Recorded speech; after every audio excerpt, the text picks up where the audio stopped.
এখন রয়েছে দেশের পুঁজিবাজার পরিস্থিতি নিয়ে বিশেষ আলোচনা। আর আলোচনার জন্য আমাদের সঙ্গে যুক্ত হচ্ছেন বিএসএমএল ইনভেস্টমেন্ট লিমিটেডের ব্যবস্থাপনা পরিচালক ও Bangladesh merchant bankers association BMB এর first vice president Mohammad Riyad Matin.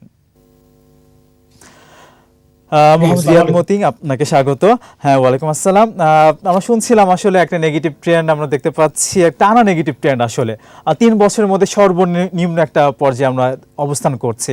আমরা জানি যে ফ্লোর প্রাইস ছিল, সেখান থেকে ফ্লোর প্রাইস তোলার পরেই কিন্তু আমরা দেখতে পাচ্ছি যে আসলে সূচক কিন্তু ওইভাবে আর দাঁড়াতে পারেনি। অনেকে সিস্টেম লস বলছেন যে 2 বছর তো এমনিই চলে গেল, সেখান থেকে আমরা দেখতে পাচ্ছি ইন্ডেক্সও 1000 পয়েন্ট নাই। তো কিভাবে দেখছেন আসলে বর্তমান পুঁজিবাজারকে? ধন্যবাদ। আসলে ফ্লোর প্রাইস ওঠার পর থেকে ফ্লোর প্রাইসটা তো আমরা সবাই একটা বুঝে শুনেই ফ্লোর প্রাইসটা মার্কেট থেকে উঠানো হলো, এবং ফ্লোর প্রাইসটা বেসিক্যালি ইলেকশনের পরে, আমাদের যে জাতীয় নির্বাচন যেটা হলো, ইলেকশনের পরে ফ্লোর প্রাইসটা উঠানো হলো এই জন্যই যে ইলেকশনের পরে মার্কেটটা ভালো হবে, নতুন সরকার গঠিত হবে। সরকার গঠিত হওয়ার পরে চারিদিক থেকে একটা উন্নয়নের একটা প্রক্রিয়া শুরু হবে, এবং সেই সাথে ফ্লোর প্রাইসটা উঠিয়ে দিলে কোনো সমস্যা হবে না। তো আমাদের এক্সপেকটেশনটা তো সেরকমই ছিল, আমরাও আশা করছিলাম যে দেখলাম তো কয়েকটা দিন মার্কেট কিন্তু পজিটিভ ট্রেন্ডেও ছিল। তো মার্কেটের এখন আসলে কেন এরকম হচ্ছে, এটার উত্তরটা তো আমরাও ঠিক মতো বুঝতে পারছি না। যে মার্কেট যেখানে ভালো থাকার কথা, দীর্ঘদিন ফ্লোর প্রাইসের জন্য যেখানে অনেক কিছু ট্রেড হয়নি, ভলিউম কম ছিল, সেখানে এগুলো একটা গুড ট্রেন্ডে আসার কথা, সেই ট্রেন্ডটা কিন্তু আমরা এখনো ক্রিয়েট করতে পারছি না। তার মানে হচ্ছে পাবলিকের ভিতরে এখনো একটা আশঙ্কা কাজ করছে, হতাশা কাজ করছে। সাথে সাথে অর্থনৈতিক অবস্থাটাও দেখা যাচ্ছে যে ব্যাংকের সুদের হারটা কিন্তু দিন দিন বৃদ্ধি পাচ্ছে। আমরা দেখতে পাচ্ছি অনেক ব্যাংক এখন 13-14% পর্যন্ত অফার করছে। এই জিনিসগুলো প্লাস আর একটা রিসেন্ট নিউজ ছিল যে ব্যাংকগুলোকে একীভূত করা, মানুষের ভিতর একটা মানি মার্কেটে যখন একটা অস্থিরতা তৈরি হয়, তখন মানুষের ভিতরে কিন্তু একটা কনফিডেন্স লেভেলটা অনেক কমে যায়, যে কি এমন হলো যে আমাদের ভিতরে এই জিনিসটার এরকম ক্রিয়েট হলো। তো এই টোটাল একটা ইম্প্যাক্ট এই মার্কেটের উপরে পড়েছে, আমাদের মার্কেটে একটা আস্থাহীনতা কাজ করছে। সবকিছু মিলিয়ে মার্কেটের আমরা পজিটিভ সাইডটা দেখতে পাচ্ছি না। এখনকার ট্রেড গুলো দেখলে আমার নিজের কাছেই মনে হচ্ছে যে যারা আটকে গেছে তারাই শুধুমাত্র এই মার্কেটে ট্রেড করছে। মার্কেটে যে একটা ফ্রেশ ফান্ড আসার যে একটা প্রবণতা, মানুষ যে নিয়ে এসে স্বতঃস্ফূর্ত ভাবে মার্কেটে শেয়ার কিনবে, সেই জিনিসটা নেই। ইকোনমির দিক থেকেও ইকোনমি তো কিছুটা শ্রিঙ্ক করেছে। আমাদের যে প্রাইভেট সেক্টরের লোনের যেটা ডিসবার্স প্রতি 6 মাস পর পর যখন আমরা মনিটারি পলিসি দেখি, সেখানেও দেখা গেছে যে প্রাইভেট সেক্টরে লোন ডিসবার্সমেন্ট অনেক কমিয়ে আনা হয়েছে। ব্যাংকগুলো আগের মতো আর লোন দিতে পারছে না, প্রাইভেট সেক্টরে লোনের পরিমাণটা কমে গিয়েছে। তো এই সব কিছুর একটা ইম্প্যাক্ট মার্কেটের উপরে পড়েছে বলে মনে হচ্ছে। বাট আমার মনে হয় যে পাবলিক কনফিডেন্সটা এখানে আরো বেশি কাজ করছে। পাবলিক কনফিডেন্সটা দিন দিন মার্কেটের উপরে সবাই কেন জানি আস্থা হারিয়ে ফেলছে আসলে। মানি মার্কেটের চাইতে আস্থাহীনতা বেশি আকারে দেখা যাচ্ছে আমাদের মার্কেটে।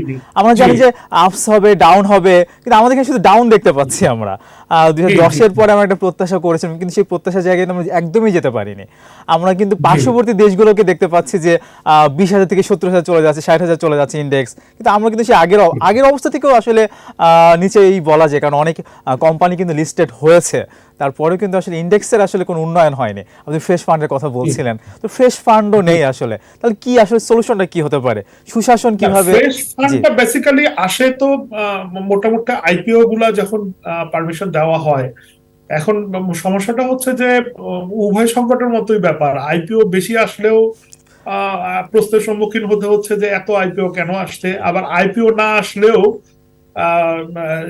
ফ্রেশ ফান্ডের যে ইনজেক্টটা হয় কাস্টমার ক্লায়েন্টের ভিতরে, যে আপনার একটা স্বতঃস্ফূর্ততা আসে যে আমি শেয়ারটা কিনবো, এটা একটা বড় ব্যাপার। আরেকটা জিনিস হচ্ছে যে আগে যেরকম একটা আইপিও আসলে মানুষের ভিতরে ধরেন একটা কোটা ছিল যে মিনিমাম একটা 500 বা 1000 এখন পাচ্ছে, পাচ্ছে, বাট সেটাতে স্যাটিসফ্যাক্টরি প্রফিটটা তার কিন্তু আসতেছে না।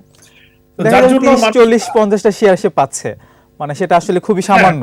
হুম আপনার আগে যেটা হতো যে একটা একটা মানুষ সে লটারি করে হুম হুম। দেখা গেল যে মানে এই জিনিসগুলোকে বিবেচনায় আনতে হবে, আমি বলছি না যে মানে এটাই এখনই কি হবে। সুযোগ আছে কিনা, দেখা যাচ্ছে যে এখনই লটারি হলো, চারজন একজন পেলো, এরকম হতে পারে কিনা আসলে? হ্যাঁ, সেটাতে সেটাতে হতো কি যে একজন ক্লায়েন্ট সে বেশি পরিমাণে শেয়ারটা পেলে তার চারটায় একটা পেলো, সে তার লাভটা বেশি হচ্ছে, হুম হুম লাভের হুম পরিমাণটা হুম এখন হুম। দেখা যাচ্ছে যে আমরা পাচ্ছে সবাই প্রোরাটা বেসিসে পাচ্ছে, 19টা 20টা 10টা করে শেয়ার পাচ্ছে, সেটাতে সে ওই মানে সাবস্টান্সিয়াল প্রফিটটা সে করতে পারছে না। হুম হুম হুম। যার জন্য কিন্তু এই যে এই মার্কেটের যে একটা আগ্রহ ছিল মার্কেটের, সেই হুম। আগ্রহটাও দিন দিন কমে যাচ্ছে। আমার মনে হয় এই জিনিসটা আর একটু বিবেচনা করা দরকার, এই সিস্টেমটাকে আরো বেশি করে মানুষ কিভাবে শেয়ার পেতে পারে, এই জিনিসটাকে আর একটু বিবেচনা করে এবং আমার মনে আইপিওর হয়। মাধ্যমে অবশ্যই ভালো শেয়ার আসতে হবে। বস্তা পচা আমরা হ্যাঁ, যে তা তো কথাগুলো বলি, অবশ্যই সেই ভালো শেয়ার শেয়ারগুলো তো এখন মার্কেটের জন্য আসলে ক্ষতিকর। হ্যাঁ, জি। জি, যেগুলো যেগুলো যে সমস্ত এখন তো অনেক স্ক্রুটিনাইজ করা হয়, হুম হুম। ডিএসসি স্ক্রুটিনাইজ করে, একটা রিপোর্ট করে, সিএসসি করে, দেন তারপরে সিকিউরিটিজ এন্ড এক্সচেঞ্জ করে, তা মানে স্ক্রুটিনাইজ হয়ে আসছে, তারপরেও অনেক ধরনের বিতর্ক থেকে যায়।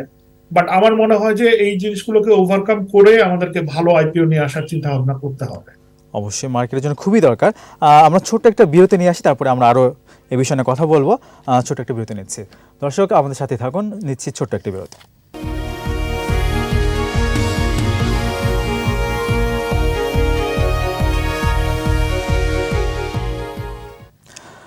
আবার আন্তরিক শুভেচ্ছা, সঙ্গে আছি রহমান রণ। দর্শক, বিরতির আগে দেশের পুঁজিবাজার পরিস্থিতি নিয়ে কথা বলছিলাম।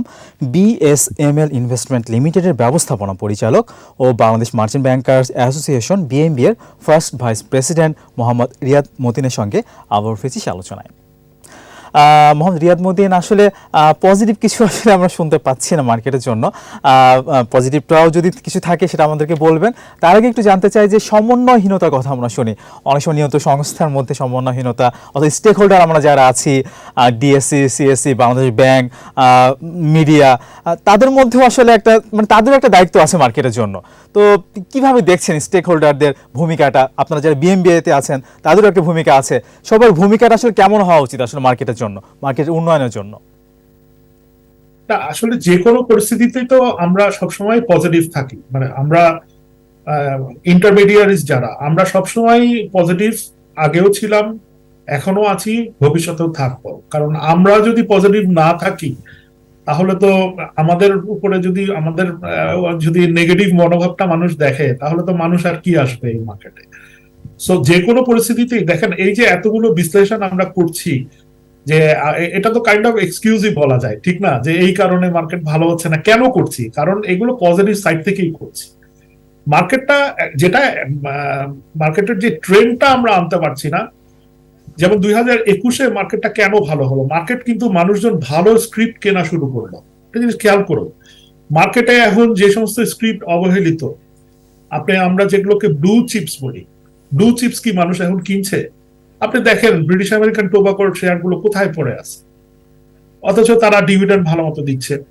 আপনার স্কোয়ার ফার্মা এত ভালো ডিভিডেন্ড দিচ্ছে, তারপরেও এটা কোথায় পড়ে আছে? তার তার মানে কি এগুলো কি কোনো ডিমান্ড নেই মার্কেটে? তো এই জিনিসগুলো আমরা এখনো ক্রিয়েট করতে পারছি না। তো এই ব্লু চিপস গুলো যখনই বাড়া শুরু করে, তখন মার্কেটে কিন্তু একটা ট্রেন্ড আসে। আর এই ব্লু চিপস যতদিন না বাড়বে, মার্কেটে যে শেয়ার একেবারে বাড়ছে না তা না, শেয়ার বাড়ছে। দেখা যাচ্ছে যে মার্কেটে প্লে হচ্ছে বিভিন্ন এমন একটা স্ক্রিপ্ট নিয়ে, যে স্ক্রিপ্টটা দাম বাড়তে বাড়তে এমন একটা জায়গায় চলে গেল, সবাই মিলে ওই শেয়ারটাকে কেনা শুরু করলো। এবং একটা পর্যায়ে যে প্লেয়ার বা যারা এটা নিয়ে বিহাইন্ডে, ম্যান বিহাইন্ড দ্য স্ক্রিপ্ট, তারা যখন এখান থেকে বের হয়ে চলে আসলো, সবাই কিন্তু ক্ষতিগ্রস্ত হয়ে গেল। মানে এই এই প্রবণতা থেকে কিন্তু আমরা বের হয়ে আসতে পারতেছি না। আমরা এত কিছু আমাদের আগের চেয়ে, এই যে ডিএসসির ওয়েবসাইটটা এত রিচ, আমি কতবার আপনাদের অনুষ্ঠানে বলেছি, একটু অ্যানালাইসিস করে নিজে চিন্তা করে যে সমস্ত কোম্পানি ভালো ডিভিডেন্ড দিচ্ছে সেই বিনিয়োগগুলো কিন্তু আমরা করতে পারছি না।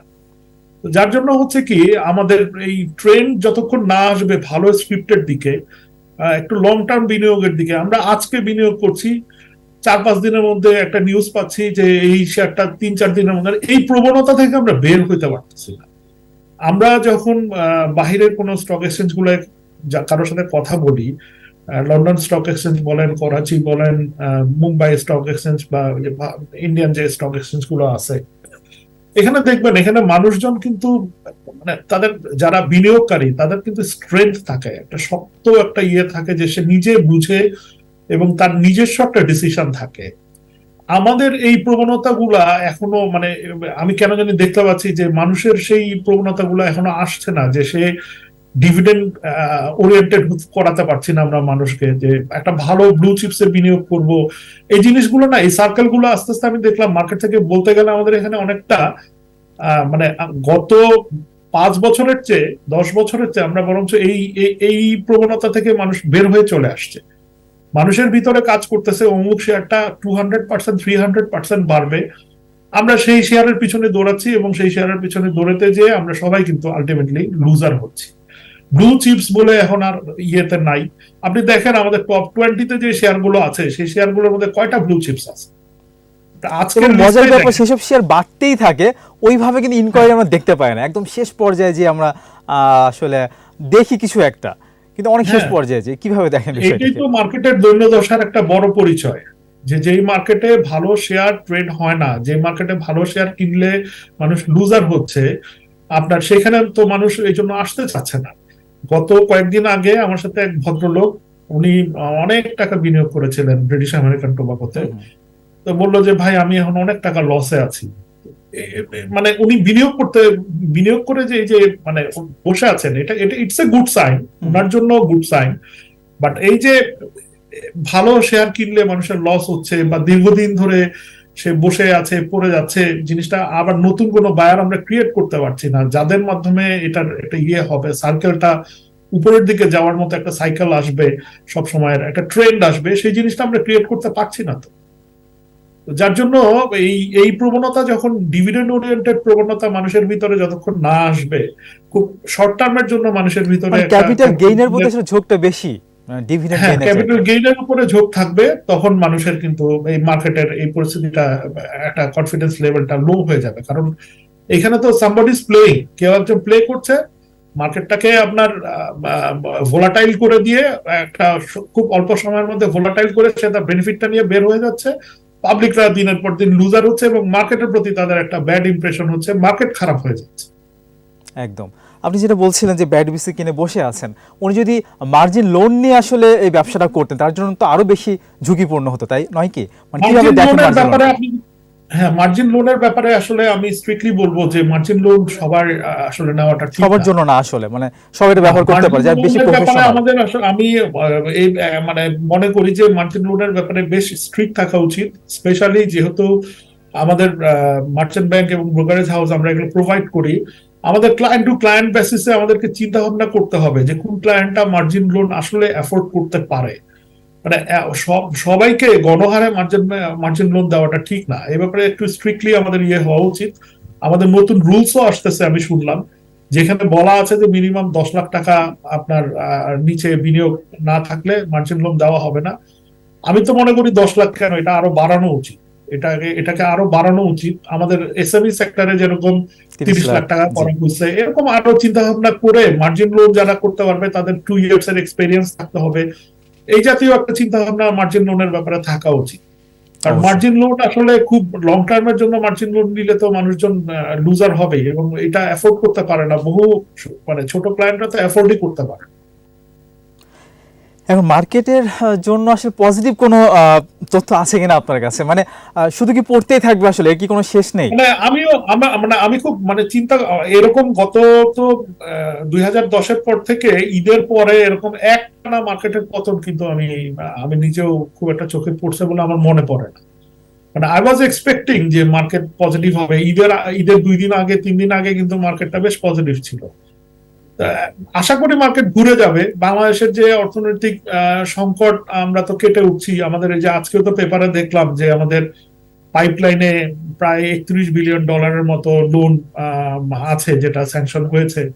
এই লোনগুলো যখন আসবে আমাদের ইকোনমিতে ডলার যুক্ত হলে সেটা আরো ভাইব্রেন্ট হবে, আমাদের জন্য পজিটিভ সাইড। কিছু কিছু জিনিস আছে যে ইকোনমি শ্রিঙ্ক করেছে, এটা সত্যি কথা। মানে কনজিউমার্স যে স্পেন্ডিং সেটা এখন অনেক আগের চেয়ে কমে গিয়েছে। এই ফ্যাক্টর গুলো তো ডেফিনেটলি মার্কেটে কাজ করছে, বাট সবকিছু ঊর্ধ্বে রেখেই তো আমাদেরকে এই মার্কেটে কাজ করতে হবে। এখন এই জিনিসগুলো তো পাকিস্তানের ক্ষেত্রেও প্রযোজ্য।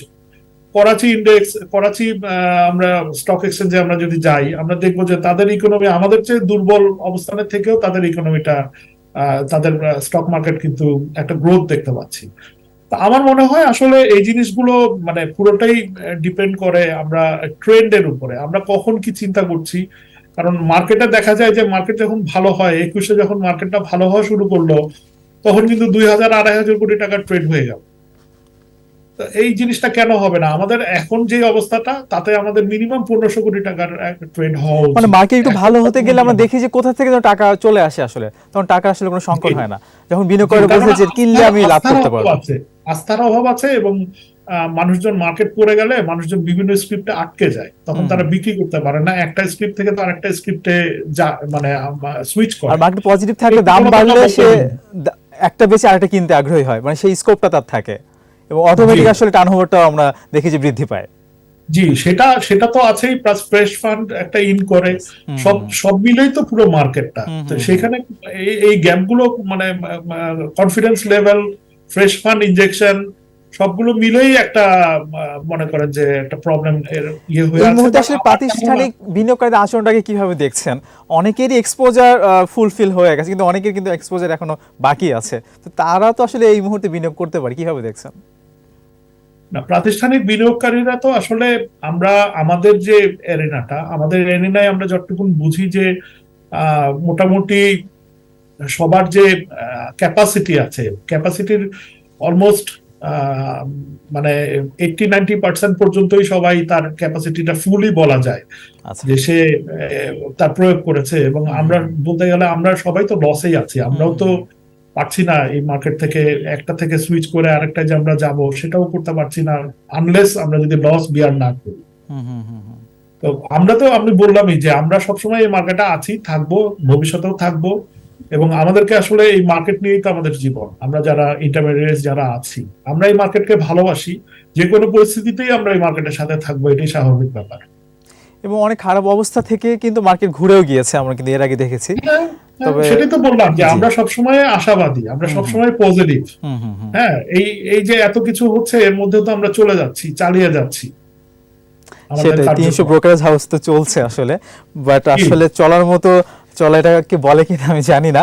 তো সেটাই আর কি, আস্থা বাড়াতে হবে, সুশাসন নিশ্চিত করতে হবে, মানে মার্কেট আমাদের অনেক ভালো হবে সেটা আমরা প্রত্যাশা করতেই পারি একদম শেষ পর্যায়ে। জি, ইনশাআল্লাহ। ইনশাআল্লাহ। অনেক ধন্যবাদ আমাদেরকে সময় দেওয়ার জন্য। দর্শক, এতক্ষণ আমরা দেশের পুঁজিবাজার পরিস্থিতি নিয়ে কথা বলছিলাম বিএসএমএল ইনভেস্টমেন্ট লিমিটেডের ব্যবস্থাপনা পরিচালক ও Bangladesh merchant bankers association BMB এর first vice president Mohammad Riyad মতিনের সঙ্গে। দর্শক, নিচ্ছি আরও একটা বিরতি, বেলা 2:35 আবারও ফিরে আসবে কৃষি বিজনেসে আরও আয়োজন নিয়ে, আমাদের সঙ্গেই থাকুন।